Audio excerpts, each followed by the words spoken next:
تاتیانا دیمیتریوا نماینده بخش مهاجرت پلیس شهر مسکو در یک نشست بخشیده به روز جهانی مهاجران گفت حدود 400 مهاجر را برای اشتراک در زنوزنی‌ها و قانون‌شکنی‌های دیگر در مسکو برای 40 سال از حق ورود به قلمرو روسیه محروم کردند. این مربوط به رفتار نامناسب مهاجران بود.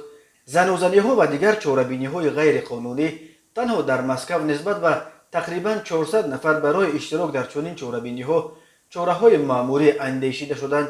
آنها را اخراج کرده برای 40 سال از حق ورود به روسیه محروم کردند. عملاً آنها دیگر هیچگاه به روسیه آمدن نمی‌توانند. نقل قول کرده است خبرگزاری تاس از سخنرانی دیمیتریوا. وزارت کارهای داخلی روسیه تابستان سال جاری در پی یک سلسله زنوزنی‌های گروهی بین مهاجران در منطقه‌های گوناگون این کشور هشدار داد که من بعد مهاجران را برای دغلانه ویران کردن ترتیبات جمعیتی از جمله برای اشتراک در زنوزنی‌ها بهرامانه از روسیه اخراج خواهند کرد. تنها بعد زنوزنی ماه ایول بین زادگان قرقیزستان و تاجیکستان در نزد ایستگاه متروی کوزمین که در مسکو نزدیک 100 مهاجر را اخراج کردند. بیش از 70 نفر آنها از قرقیزستان بودند. تاتیانا دیمیتریوا در نشست بخشیده به روز مهاجران همچنین خبر داد که در حال حاضر در شهر مسکو 1,33,000 مهاجر کار و زندگی می‌کند. این نظر به سال گذشته 30% بیشتر ولی در مقایسه با 3 یا 4 سال پیش خیلی کمتر است.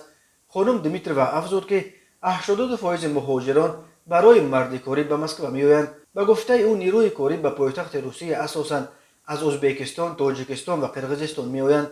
در عموم در 9 ماه اول سال 2021 در روسیه 9.2 میلیون نفر خود را در اداره‌های مهاجرت ثبت نام کردند. یک سال پیش شماره آنها 7.5 میلیون نفر یعنی 20% کمتر بوده است. بنا به آمار وزارت کارهای داخلی روسیه در 9 ماه سال 2021 در این کشور به مهاجران کاری 1.6 میلیون پتنت فروختند. این نظر به یک سال پیش 2 مرتبه بیشتر است.